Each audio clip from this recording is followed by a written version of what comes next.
സന്നിധിയിലായിരിക്കുന്ന ബഹുമാന്യരായ എല്ലാ സഹോദരന്മാർക്കും സഹോദരിമാർക്കും ശ്രേഷ്ഠന്മാരായ കർത്തൃദാസന്മാർക്കും മനോഹരമായ ഗീതങ്ങളിവിടെ ആലപിച്ച ഗായിക സംഘത്തിനും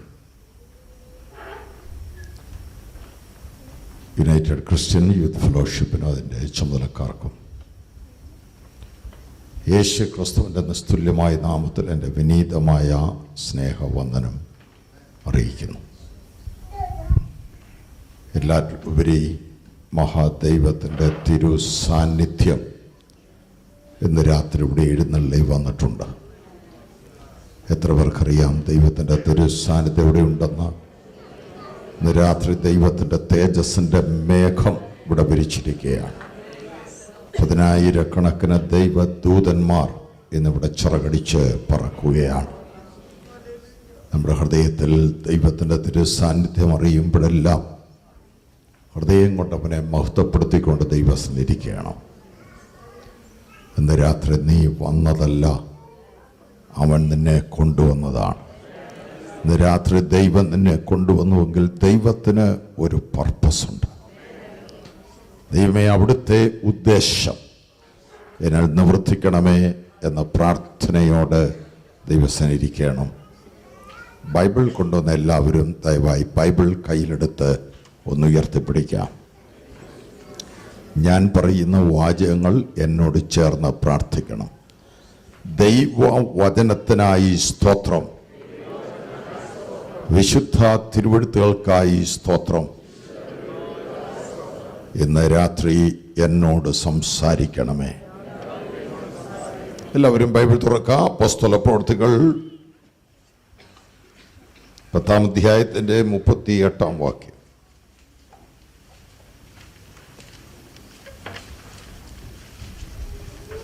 Acts of the Apostles chapter 10 verse 38.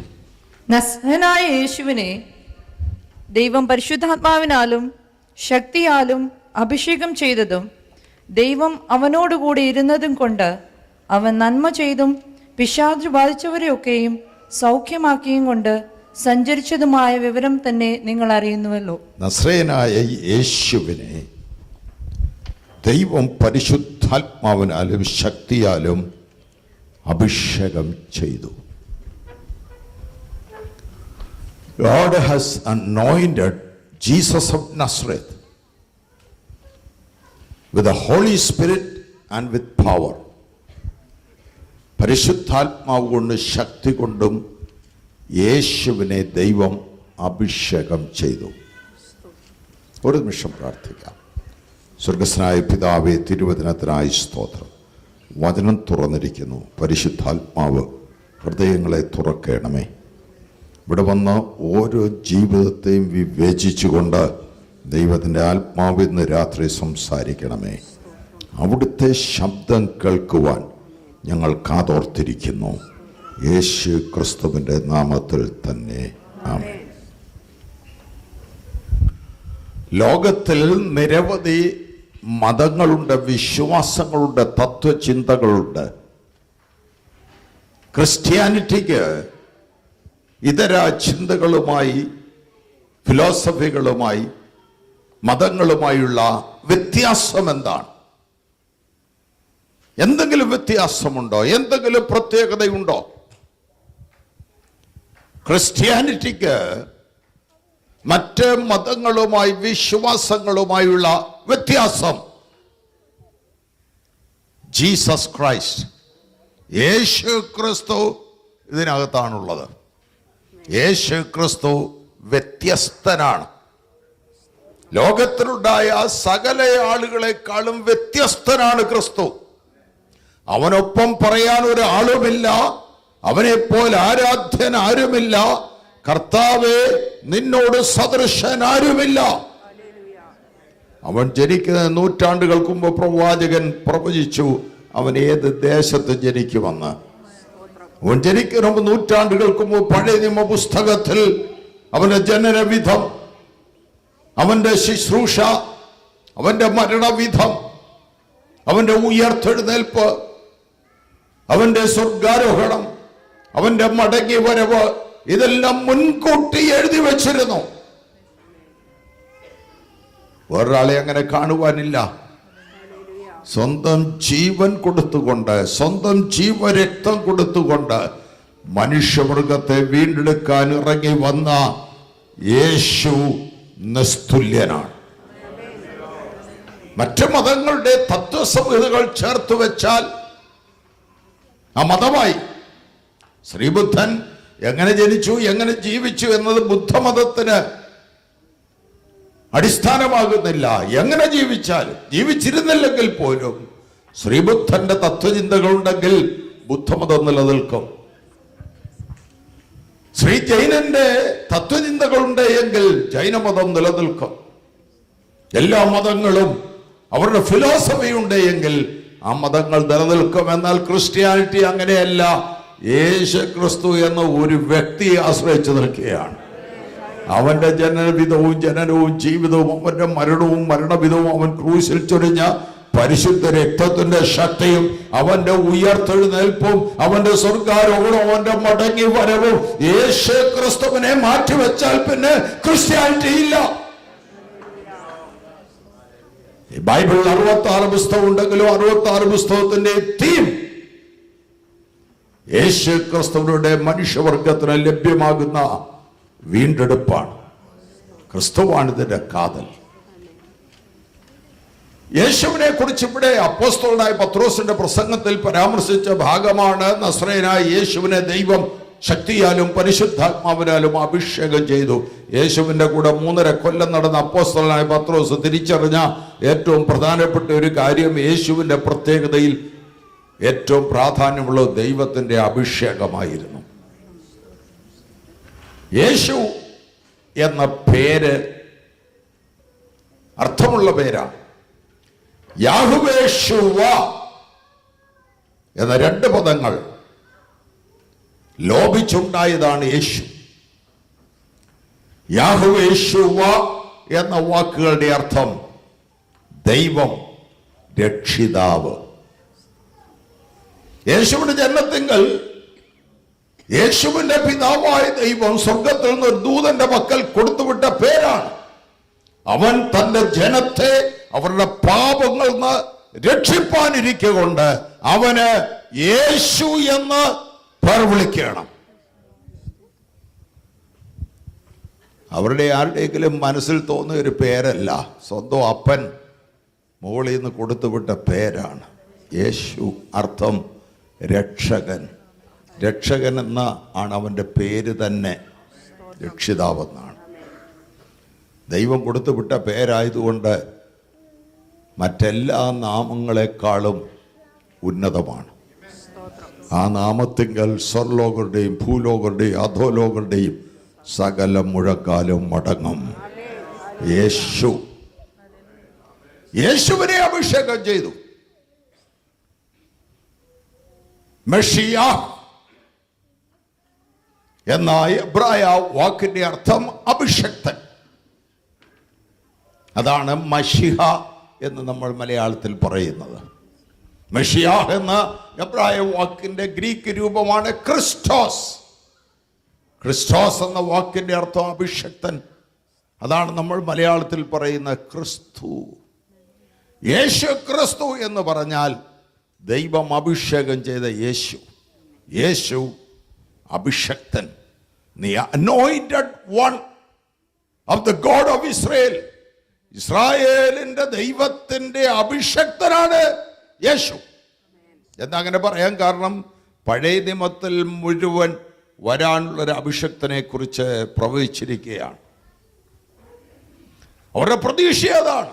വരുന്നു, ദൈവം അഭിഷേകം ചെയ്ത ഒരാൾ ഭൂമിയിലേക്ക് വരുന്നു. അവർ കാത്തിരിക്കുകയാണ് മശിഹയ്ക്ക് വേണ്ടി. പഴയ നിയമത്തിൽ നിന്നെടുത്തൊരു വാക്കാണ് അഭിഷേകം എന്ന വാക്ക്. പഴയ നിയമത്തിലെ ഒരു മതപരമായ ഫംഗ്ഷനാണ് അഭിഷേകം ചെയ്യൽ. അതിനുവേണ്ടി വിശുദ്ധ തൈലം ഉണ്ടാക്കുവാൻ ദൈവം കൽപ്പിച്ചു. ദൈവാലയത്തിൽ ആ തൈലം സൂക്ഷിച്ചിരുന്ന അഭിഷേക തൈലം ആ തൈലം ഒരാളുടെ തലയിലേക്ക് ഒഴിച്ചാണ് ആളുടെ അഭിഷേകം ചെയ്യുന്നത്. പ്രത്യേക നിയോഗത്തിനു വേണ്ടി, പ്രത്യേക ദൗത്യ നിർവഹണത്തിനു വേണ്ടി, പ്രത്യേക മിനിസ്ട്രിക്ക് വേണ്ടിയാണ് അഭിഷേകം.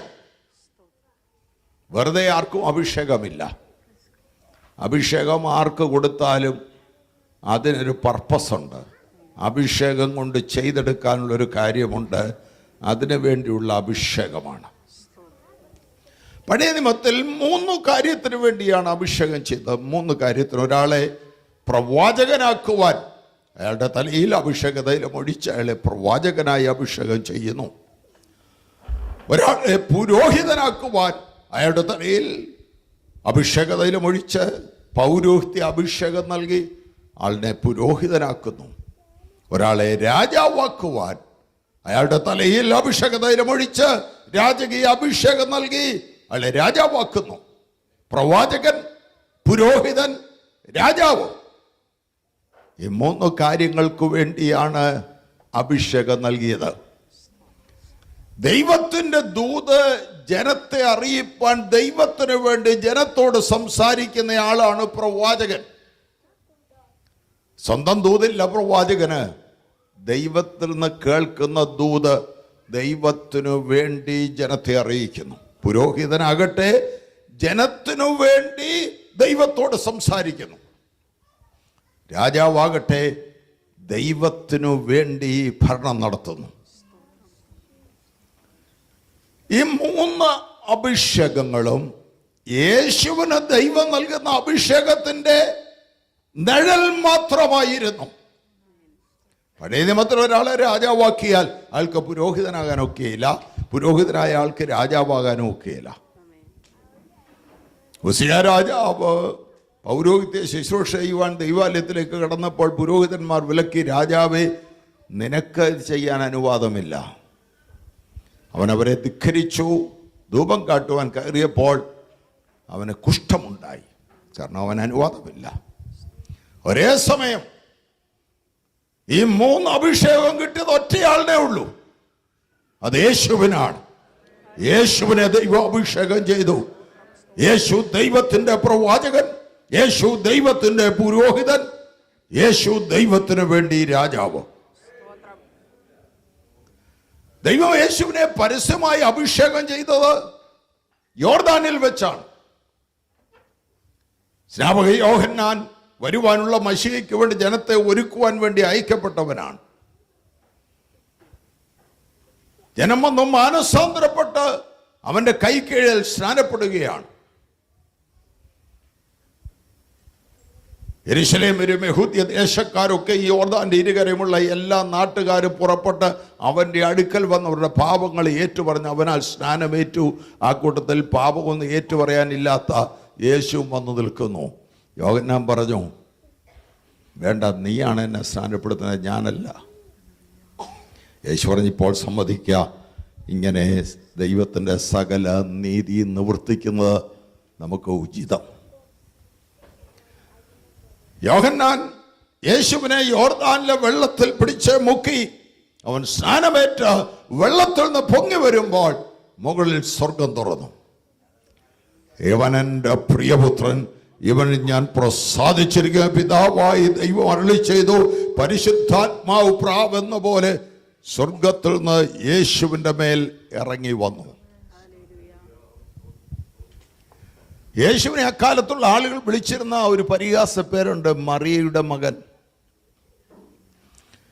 യഹൂദന്മാരെ ഒരിക്കലും അമ്മയുടെ പേര് ചേർത്തല്ല പറയുന്നത്, അപ്പൻ്റെ പേര് ചേർത്താണ് പറയുന്നത്. ബൻ യൂസഫ് എന്നാണ് അവനെക്കുറിച്ച് പറയേണ്ടത്, യോസഫിൻ്റെ മകൻ. പക്ഷേ അവരങ്ങനല്ല പറഞ്ഞത്. ബൻ മറിയം എന്ന് പറഞ്ഞാൽ മറിയയുടെ മകൻ എന്ന് പറഞ്ഞാൽ അർത്ഥം ഇതാണ്, മറിയയുടെ വിവാഹത്തിന് മുമ്പ് ഉണ്ടായ മകനാണ്. അതുകൊണ്ട് അപ്പനാരാണെന്ന് അറിയത്തില്ല, അമ്മ ആരാണെന്നറിയാം.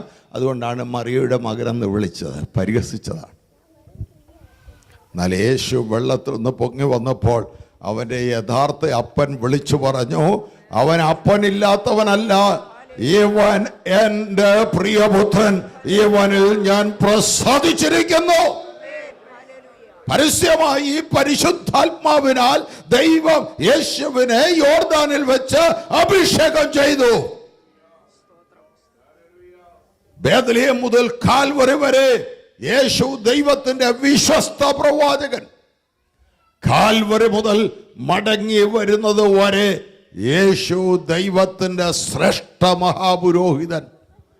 അവൻ മടങ്ങി വരുന്നത് രാജാക്കന്മാരുടെ രാജാവായിട്ട്. ഹല്ലേലൂയ. യേശുവിന്റെ ജനനത്തിങ്കൽ കിഴക്കുന്നുള്ള വിദ്വാൻമാർ അവന്റെ അടുക്കൽ വന്ന നിക്ഷേപ പാത്രങ്ങളെ തുറന്ന് പൊന്ന്, മൂര്, കുന്തിരുക്കം കാഴ്ചവെച്ചു. പൊന്ന് കാഴ്ചവെച്ചത് രാജാക്കന്മാർക്ക് മാത്രം അക്കാലത്ത് കൊടുക്കുന്ന കാഴ്ചയാണ്. പൊന്ന്, യേശുവിന് എന്തുകൊണ്ട് പൊന്ന് കാഴ്ചവെച്ചു? അവൻ രാജാവായതുകൊണ്ടാണ് കാഴ്ചവെച്ചത്. എന്തുകൊണ്ടാണ് കുന്തിരുക്കം കാഴ്ചവെച്ചത്? പുരോഹിതന്മാർ ശുശ്രൂഷയ്ക്ക് അക്കാലത്ത് ഉപയോഗിച്ചിരുന്നതാണ്. ധൂപവർഗത്തിനു വേണ്ടി കുന്തിരുക്കം, അവൻ പുരോഹിതനായതുകൊണ്ടാണ് കുന്തിരുക്കം കാഴ്ചവെച്ചത്. എന്തുകൊണ്ടാണ് മൂര് കാഴ്ചവെച്ചത്? മൂര് കയ്പുള്ളതാണ്. പഴയ നിയമ പ്രവാചകന്മാരുടെ കഷ്ടതയുടെ ജീവിതത്തിൻ്റെ പ്രതീകമാണ് മൂര്. അവൻ്റെ ജനനത്തിങ്കൽ അവൻ കൊടുത്ത കാഴ്ച വസ്തുക്കൾ അവൻ പ്രവാചകൻ, അവൻ പുരോഹിതൻ, അവൻ രാജാവ് എന്ന് വിളിച്ചു പറയുന്നു.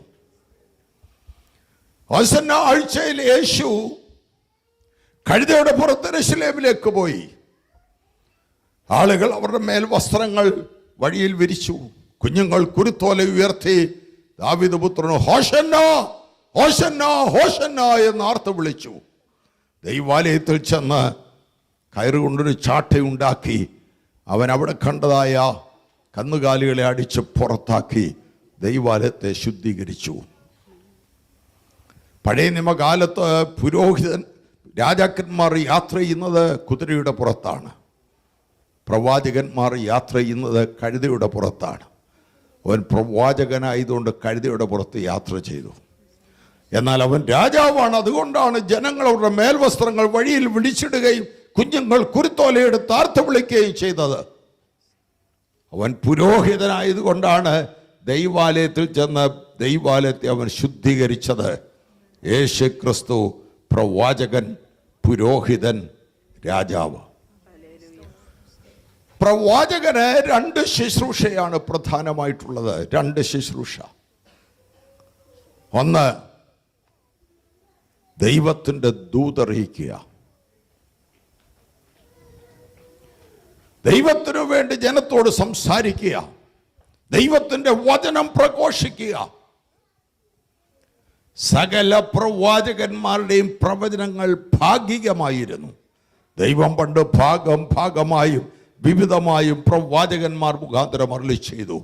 എന്നാൽ ഈ അന്ത്യകാലത്ത് പുത്രൻ മുഖാന്തരം നമ്മോട് അരുളി ചെയ്തിരിക്കുന്നു. പുത്രൻ സകല വെളിപ്പാടുകളുടെയും സംയുക്ത രൂപമാണ്. എന്ന് പറഞ്ഞാൽ വചനം അവനാണ്.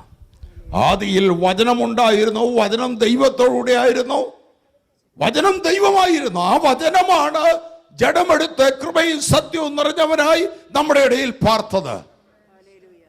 വചനത്തിൻ്റെ ദേഹരൂപമാണ് ക്രിസ്തു. ഈ വചനം അവനെക്കുറിച്ചാണ് പറയുന്നത്. ഇത് എഴുതപ്പെട്ട വചനമാണ്. യേശു ജഡമെടുത്ത വചനമാണ്. എഴുതപ്പെട്ട വചനം പറയുന്നത് ജഡമെടുത്ത വചനത്തെക്കുറിച്ചാണ്. ജഡമെടുത്ത വചനം ഈ ഭൂമിയിൽ പറഞ്ഞത് മുഴുവൻ എഴുതപ്പെട്ട വചനമാണ്. വചനം ശരീരമായത് വിശുദ്ധ കന്യാമറിയത്തിന്റെ ഉദരത്തിലാണ്. ദൈവം ഈ സൃഷ്ടിയിൽ ഉൾപ്പെടാത്ത ഒരു ശരീരം യേശുവിന് കൊടുത്തു. അപ്പോൾ ഞാൻ പറഞ്ഞു, ഇതാ ഞാൻ വരുന്നു. പുസ്തകത്തിൽ എന്നെ കുറിച്ച് എഴുതിയിരിക്കുന്നു, ദൈവമേ നിന്റെ ഇഷ്ടം ചെയ്യുവാൻ ഞാൻ പ്രിയപ്പെടുന്നു. നീ എനിക്കായി ഒരു ശരീരം ഒരുക്കിയിരിക്കുന്നുവല്ലോ. അത് ഈ സൃഷ്ടി ഉൾപ്പെട്ടതല്ല, ആദാമി രക്തം കലർന്നതല്ല. അതുകൊണ്ടാണ് അവൻ കന്യകയിൽ ജനിച്ചത്. 13.5 വയസ്സ് വരെ വളർന്ന അവൻ്റെ സ്വന്തം ശരീരമാണ്. ആടുകളെയോ കാളകളെയോ യാഗമർപ്പിക്കാതെ അവൻ്റെ 33.5 വയസ്സുള്ള സ്വന്തം ശരീരമാണ് നമുക്ക് വേണ്ടി യാഗമാക്കി തീർത്തത്. കാൽവറി മലമുകളിൽ ഉയർത്തപ്പെട്ട ക്രൂശിന്മേൽ തൂങ്ങിക്കിടക്കുമ്പോൾ അവൻ്റെ മുറിവുകൾ നൊഴുകിയ രക്തത്തിന് ശക്തിയുള്ള രക്തമാണ്. നിന്റെ പാപം മോചിക്കുവാൻ, പാപത്തെ കഴുകിക്കളയുവാൻ ശക്തിയുള്ള രക്തമാണ് യേശുവിൻ്റെ രക്തം. ഗത്സമന മുതൽ കാൽവരി വരെയും ചിന്തപ്പെട്ട പരിശുദ്ധ രക്തത്തിന്റെ ശക്തി ജീവിതത്തിൽ അനുഭവിച്ചറിഞ്ഞിട്ടുള്ളവർ കൈ ഉയർത്തി ദൈവത്തിന് സ്തോത്രം ചെയ്യാം. ആ രക്തത്തിന്റെ ശക്തിയാണ് നിന്നെ വീണ്ടെടുക്കുന്നത്. ആ രക്തത്തിന്റെ ശക്തിയാണ് നിനക്ക് വിടുതൽ തരുന്നത്. ആ രക്തത്തിന്റെ ശക്തിയാലാണ് നീ സാത്താന്റെ ശക്തികളെ ജയിക്കുന്നത്. അവർ അവനെ കുഞ്ഞാടിന്റെ രക്തം ഹേതുവായും തങ്ങളുടെ സാക്ഷിന് ഹേതുവായും ജയിച്ചു എന്ന് ദൈവത്തിന്റെ വചനം പറയുന്നു. യേശുവിന്റെ രക്തത്തിന്റെ ശക്തിക്കായി ഞാൻ ദൈവത്തിന് സ്തോത്രം ചെയ്യുന്നു. സ്വർഗത്തിൽ ചെല്ലുമ്പോൾ നമ്മൾ പാടാൻ പോകുന്ന പാട്ടതാണ്, കുഞ്ഞാടേ നീ അറുക്കപ്പെട്ടു, നിന്റെ രക്തം കൊണ്ട് ഗോത്രങ്ങളിൽ നിന്നും ഭാഷകളിൽ നിന്നും വംശങ്ങളിൽ നിന്നും ജാതികളിൽ നിന്നും ഞങ്ങളെ ദൈവത്തിന് വേണ്ടി വിലയ്ക്ക് വാങ്ങി ഞങ്ങളെ ദൈവത്തിന് രാജാക്കന്മാരും പുരോഹിതന്മാരും ആക്കി എന്നൊരു പുതിയ പാട്ട് അവിടെ നമ്മൾ പാടാൻ പോവുകയാണ്. ദൈവത്തിൻ്റെ വചനത്തിൻ്റെ അതോറിറ്റി യേശുവാണ്. അന്തിമ വാക്ക് യേശുവാണ്. അവനാണ് വചനത്തിൻ്റെ ആൾ രൂപം. സകല പ്രവാചകന്മാരും ആംശികമായി ഭാഗികമായി വിവിധമായി സംസാരിച്ചപ്പോൾ സമ്പൂർണ്ണ വെളിപ്പാട്, ദൈവത്തിൻ്റെ സമ്പൂർണ്ണ വെളിപ്പാട് ക്രിസ്തുവിലൂടെയാണ് നമുക്ക് ലഭിച്ചത്.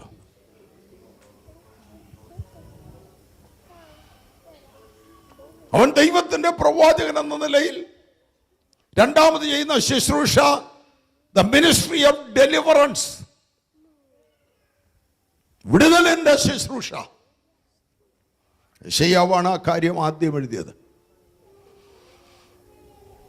എളിയവരോട് സദ്വർത്താനം ഘോഷിപ്പാൻ യഹോവ എന്നെ അഭിഷേകം ചെയ്തിരിക്കൊണ്ട് അവൻ്റെ ആത്മാവ് എൻ്റെ മേലുണ്ട്. നസ്രയത്തിലെ പള്ളിയിൽ ചെന്നപ്പോൾ യേശു അവിടെ എഴുന്നേറ്റ് വായിക്കുവാനായിട്ട് നിന്നു.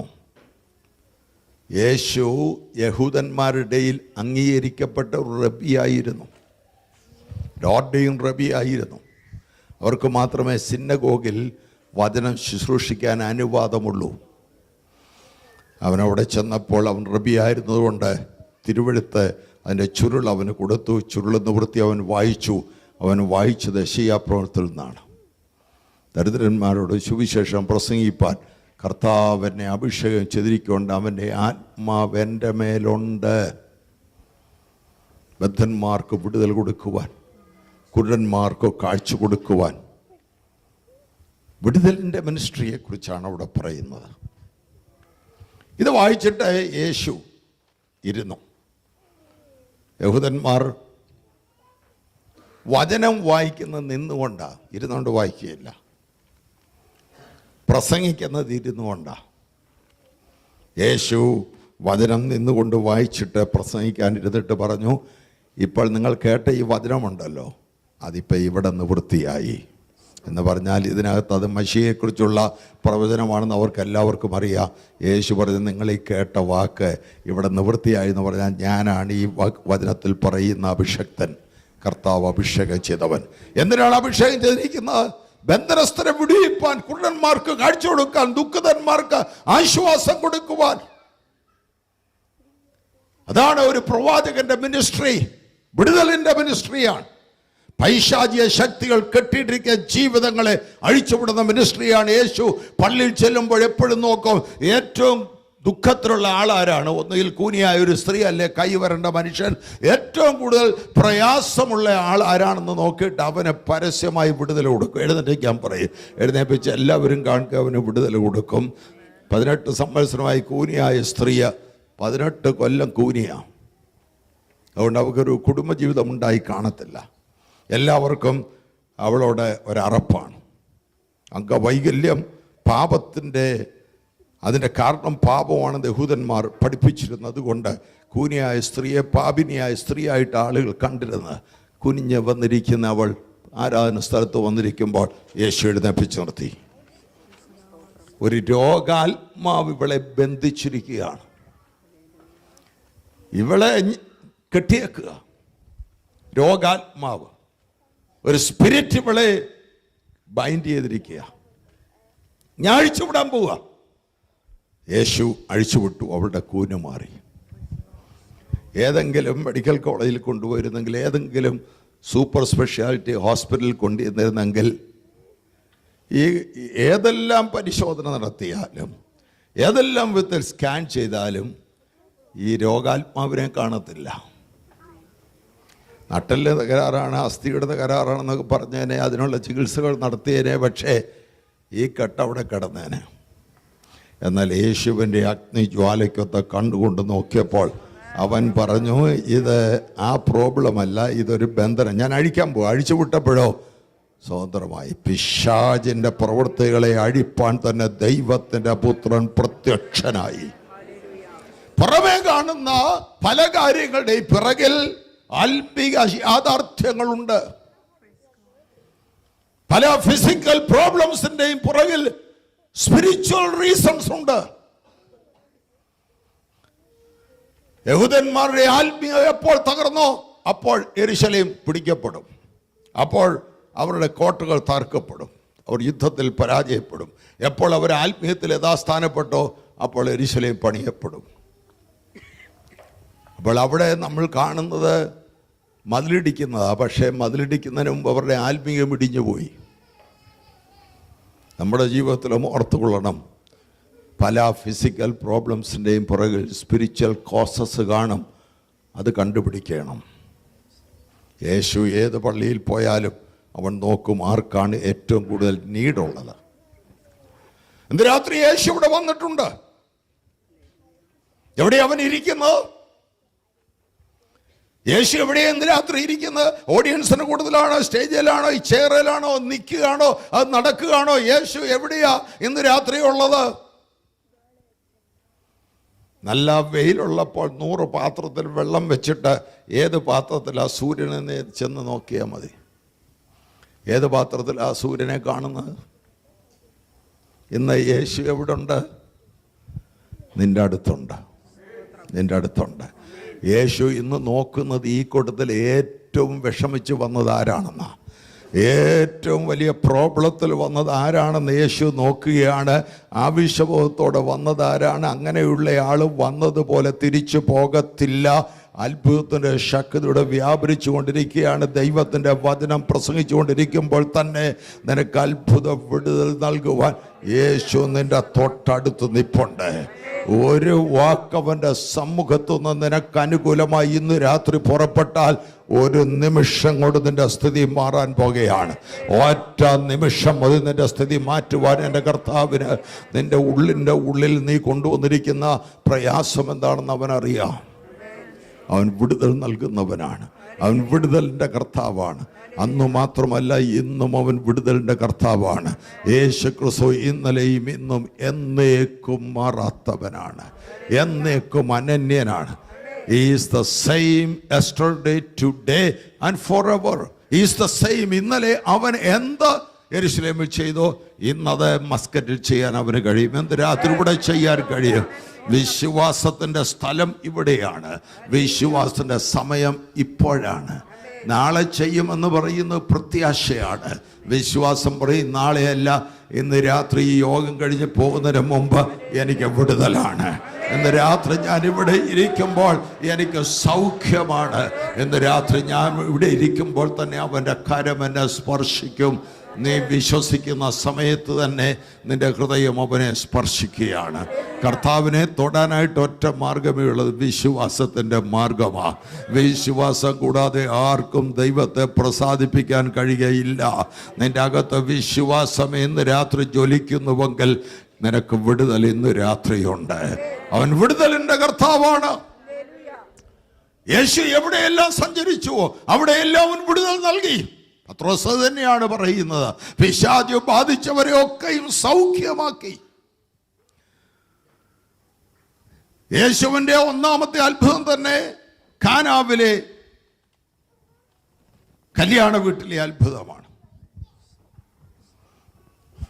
യഹൂദന്മാർക്ക് യേശുവിൻ്റെ കാലത്ത് അവരുടെ ആചാരങ്ങൾ 2 പാരമ്പര്യങ്ങളിലായിരുന്നു നിലനിന്നത്. ഒന്ന് ജുഡിയൻ പാരമ്പര്യവും മറ്റൊന്ന് ഗലീലിയൻ പാരമ്പര്യവും. ജുഡിയൻ ട്രഡീഷൻ അനുസരിച്ച് കല്യാണ നിശ്ചയത്തിനായിരുന്നു പ്രാധാന്യം. കല്യാണത്തിന് പ്രാധാന്യമില്ല. കല്യാണ നിശ്ചയം നടന്നു കഴിഞ്ഞാൽ പിന്നെ കല്യാണത്തിൽ നിന്നും മാറണമെങ്കിൽ അവരുടെ സിവിൽ കോടതിയിൽ കേസ് കൊടുത്ത് വിധി വന്നാൽ മാത്രമേ മാറാനൊക്കത്തുള്ളൂ.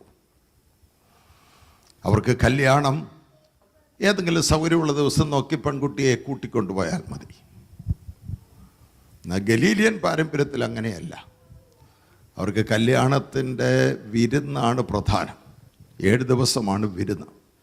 7ാമത്തെ ദിവസമാണ് ചാർച്ചക്കാരെയും അയൽക്കാരെയും എല്ലാം വിളിച്ചു കൂട്ടിയ വലിയ വിരുന്ന്. യേശു നസ്രയത്തിലാണ് അവൻ്റെ അപ്പനും അമ്മയും ജീവിച്ചിരുന്നതെങ്കിലും ജുഡിയൻ പാരമ്പര്യം സൂക്ഷിക്കുന്നവരായിരുന്നു. ബേത്ലഹേമിൽ നിന്ന് വന്നു പാർക്കുന്നവരായിരുന്നു. അതുകൊണ്ടാണ് മറിയെ ഉപേക്ഷിക്കുമ്പോൾ ഡിവോഴ്സ് പെറ്റീഷൻ കൊടുക്കണം. അങ്ങനെയുണ്ടെങ്കിൽ കോടതിയിൽ വരുത്തിയിട്ട് അവളെ വധശിക്ഷയ്ക്ക് വിധിക്കാം. കൊല്ലാനുള്ള അധികാരം സിവിൽ കോടതിക്കില്ലെങ്കിലും അവളെ കല്ലെറിഞ്ഞ് കൊല്ലാൻ വേണ്ടി ശുപാർശ ചെയ്യാം. അവൻ നീതിമാനായതുകൊണ്ട് ഡിവോഴ്സ് ഒന്നും വേണ്ട, രഹസ്യമായിട്ട് ഉപേക്ഷിക്കാൻ തീരുമാനിച്ചു. തൻ്റെ ജീവിതത്തോട് ഏറ്റവും വലിയ വഞ്ചന കാണിച്ചു എന്ന് യോസഫ് സാഹചര്യ തെളിവുകൊണ്ട് വിശ്വസിച്ചിരിക്കുന്ന ഒരു സ്ത്രീയുടെ കാര്യത്തിൽ പോലും അവൻ അവളോട് കരുണ കാണിച്ചു. എന്നാൽ ഗലീലിയൻ പാരമ്പര്യം അനുസരിച്ചുള്ള കല്യാണമാണ് കാനാവിൽ നടന്നത്. അവർക്ക് കല്യാണ സദ്യയാണ് പ്രധാനം.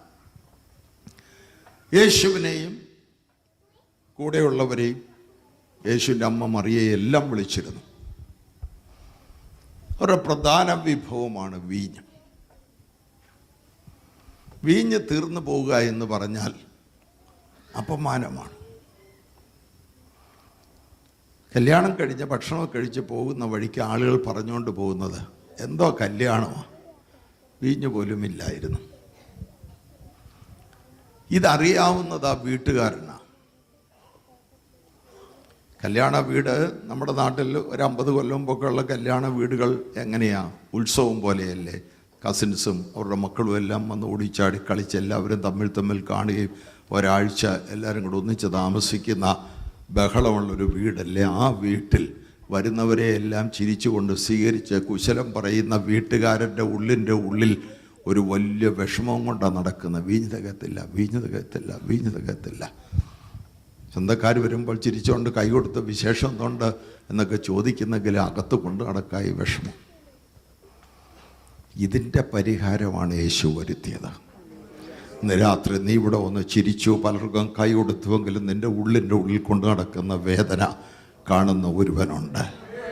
അതിൻ്റെ പരിഹാരം യേശു ചെയ്ത വിടുതൽ മുഴുവൻ, യേശു ചെയ്ത അത്ഭുതം മുഴുവൻ വേദനിക്കുന്ന മനുഷ്യൻ്റെ പ്രശ്നങ്ങളുടെ ഉത്തരമാണ്. ഒരിടത്ത് പോലും ആളുകളെ ആശ്ചര്യപ്പെടുത്താൻ ഒരു അത്ഭുതം യേശു ചെയ്തില്ല. കുറെ വെള്ളം കൊണ്ടുപോവാ, ഇപ്പൊ ഞാൻ വീഞ്ഞാക്കി കാണിക്കാമെന്ന് പറഞ്ഞ് ഒരിടത്ത് പോലും യേശു വെള്ളം വീഞ്ഞാക്കിയില്ല. മരിച്ച ആരെങ്കിലും എവിടെയെങ്കിലും ഡെഡ് ബോഡി ഉണ്ടോ, ഞാനിപ്പോൾ ഉയർപ്പിക്കാമെന്ന് പറഞ്ഞ് ഒരു ഡെഡ് ബോഡി ഉയർപ്പിച്ചില്ല.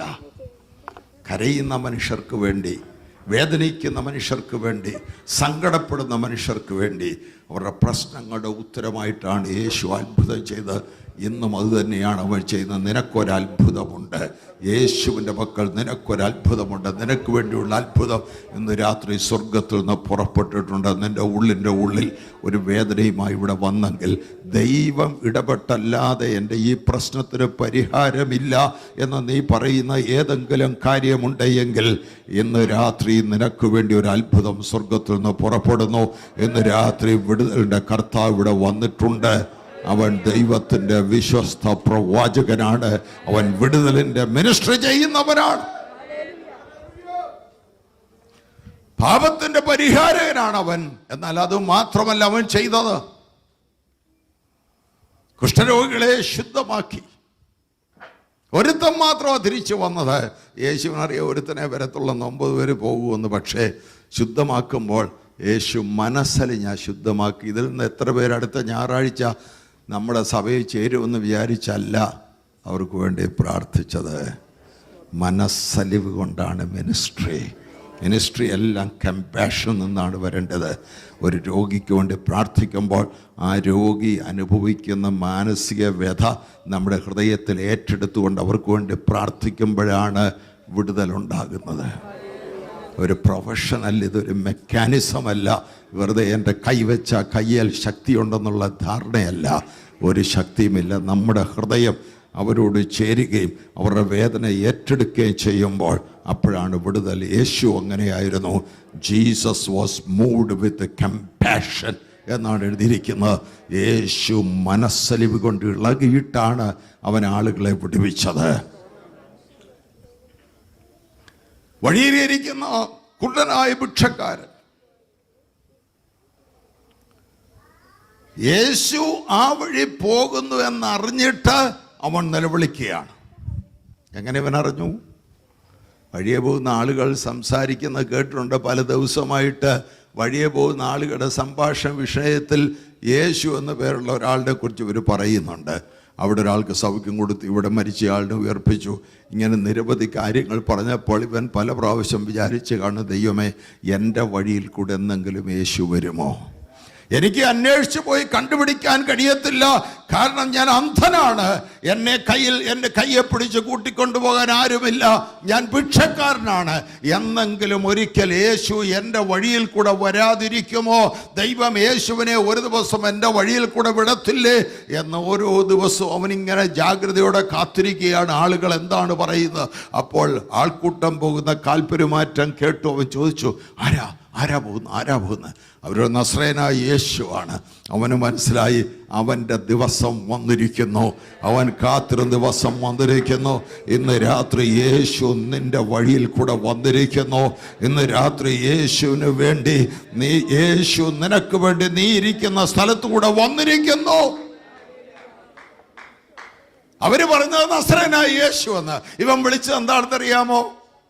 ഇവൻ വിളിച്ചു, ദാവീദ് പുത്ര, എന്നോട് കരുണ തോന്നണമേ. അവരാരും പറഞ്ഞില്ല ദാവീദ് പുത്രനാ വന്നെന്ന്. അവർ പറഞ്ഞത് യേശുവാ വന്നെന്ന്. പക്ഷെ ഇവൻ്റെ അകത്ത് ഇവൻ ഉറപ്പിച്ചു കഴിഞ്ഞു, ഈ യേശു അല്ലാതെ പിന്നെ ആരാ ദാവീദ് പുത്രൻ? ഒരാളുള്ള ദാവീദ് പുത്ര ഇവൻ തന്നെ. അവൻ വന്നാൽ കുള്ളന്മാർക്ക് കാഴ്ച കൊടുക്കും എന്ന് വചനത്തിൽ പറഞ്ഞിട്ടുണ്ട്.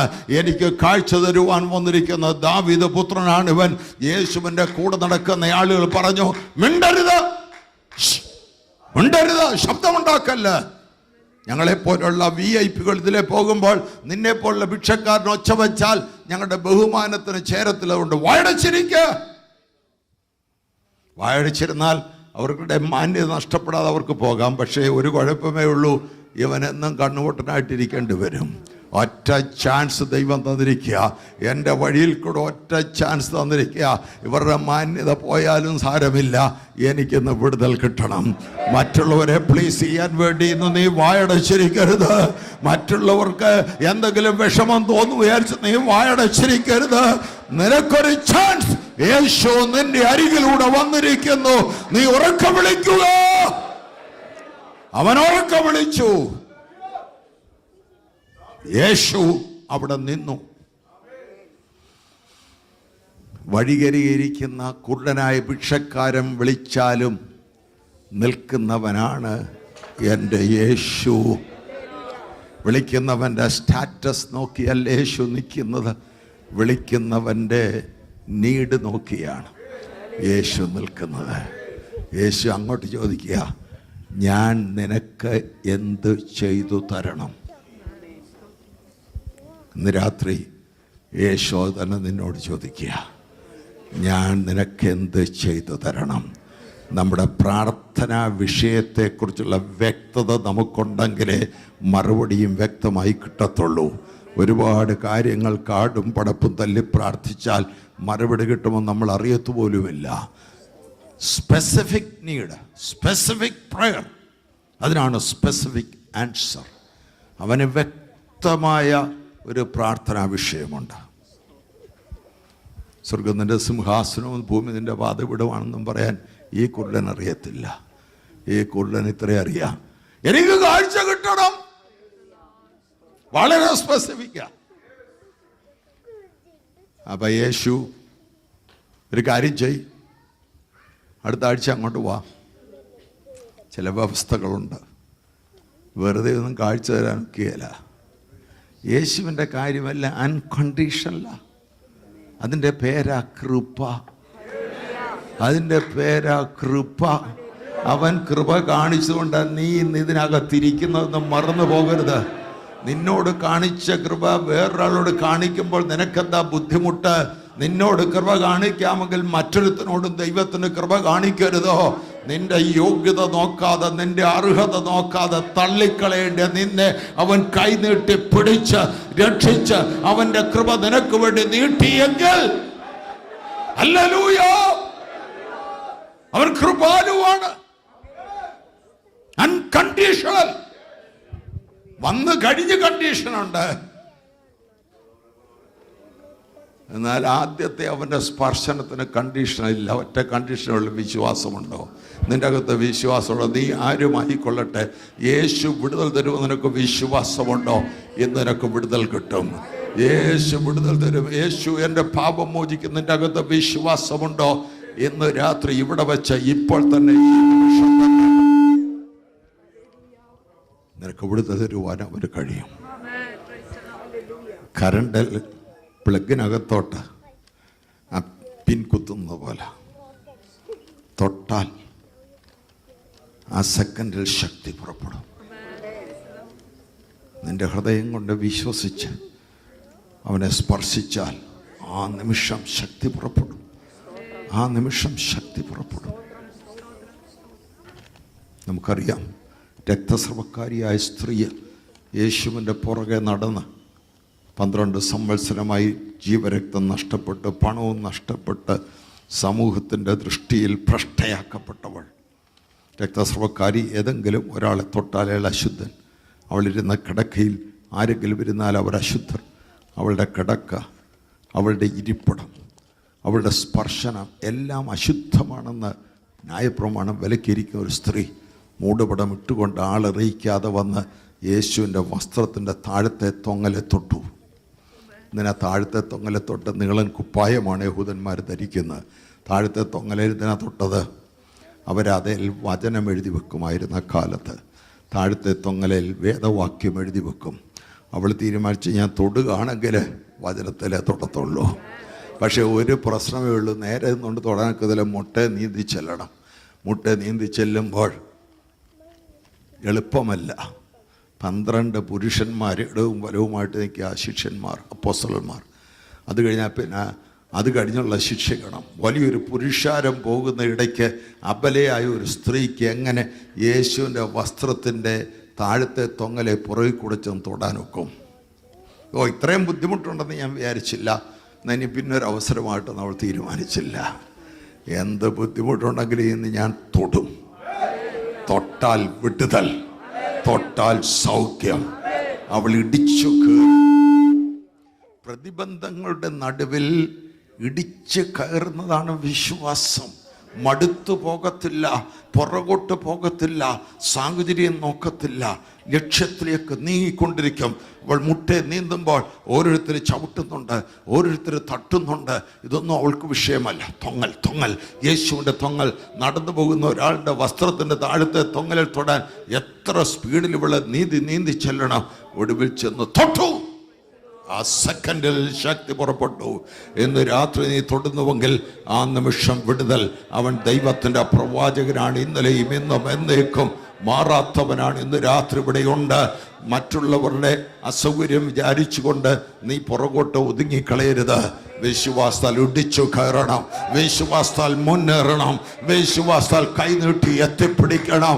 ദൈവത്തിൻ്റെ ശക്തി നിനക്ക് വേണ്ടി വ്യാപരിക്കട്ടെ. ഇന്ന് രാത്രി അവൻ്റെ ശക്തി ഉച്ച മുതൽ ഉള്ളംകാൽ വരെ വ്യാപരിക്കുന്ന അവൻ്റെ വിടുതലിൻ്റെ ശക്തി നിന്റെ മേൽ വ്യാപരിക്കട്ടെ. അവൻ്റെ അത്ഭുതത്തിൻ്റെ ശക്തി നിന്റെ മേൽ വ്യാപരിക്കട്ടെ. നിന്റെ നാഡീഞരമ്പുകളിൽ, അസ്ഥി പഞ്ചരങ്ങളിൽ, മാംസപേശികളിൽ, ആന്തരിക അവയവങ്ങൾ പോരാടി നിൽക്കുന്ന എല്ലാ രോഗബന്ധനങ്ങളും ഇന്ന് രാത്രി നീങ്ങിപ്പോകട്ടെ. യേശുവിൻ്റെ നാമത്തിൽ അത്ഭുത വിടുതൽ നീ അവകാശമാക്കി എടുക്കുക. യേശു ഇവിടെ വന്നിട്ടുണ്ട്. അവൻ ദൈവത്തിൻ്റെ വിശ്വസ്ത പ്രവാചകനാണ്. അവൻ വിടുതൽ നൽകുന്നവനാണ്. നിന്റെ വിടുതൽ അവൻ്റെ പക്കലാണ്. നിന്റെ സകല പ്രശ്നങ്ങളുടെയും പരിഹാരം യേശു ക്രിസ്തുവിൻ്റെ പക്കലാണ്. നിന്റെ ജീവിതം പാപം കൊണ്ട് തകർന്നു പോയെങ്കിൽ ഒരു പുതിയ ജീവിതം നിനക്ക് തരുവാൻ യേശുവിന് കഴിയും. നിന്നെ പുതിയ സൃഷ്ടിയാക്കുവാൻ യേശുവിന് കഴിയും. അവൻ നിന്റെ നേർക്ക് അവൻ്റെ ദയ വെച്ച് നീട്ടുകയാണ്. അതാണ് ദൈവത്തിൻ്റെ കൃപ. വച്ച് നീട്ടപ്പെടുന്ന ദയവാണ്.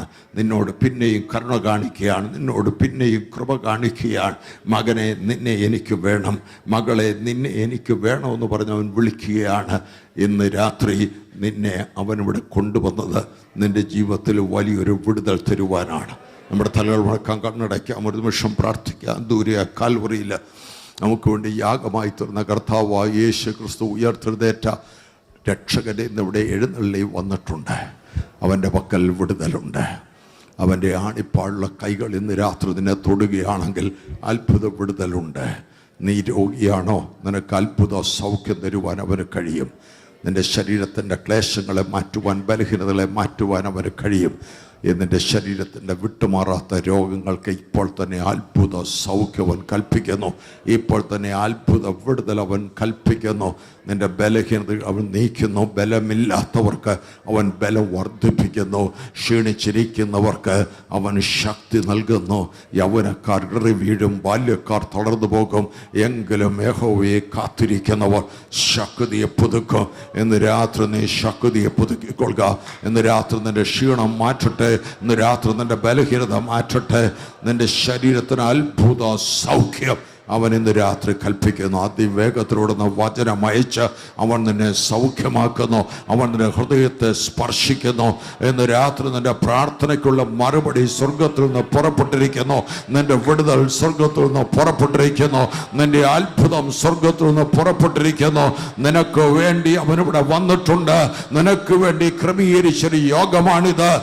നിന്നുള്ള ദൈവത്തിന്റെ ഇടപാട് ഇത് അവൻ പുതുക്കുവാൻ പോകുന്നു. നിന്നുള്ള നിയമത്തെ അവൻ പുതുക്കുന്നു. ഇത് അവന്റെ വാഗ്ദാനം അവൻ നിന്റെ ജീവിതത്തിൽ നിറവേറ്റി തരുന്നു. അവന്റെ വാഗ്ദാനം അവൻ നിനക്ക് പാലിച്ചു തരുന്നു. അവൻ നിന്നെ വിടുവിക്കുന്ന കർത്താവാണ്.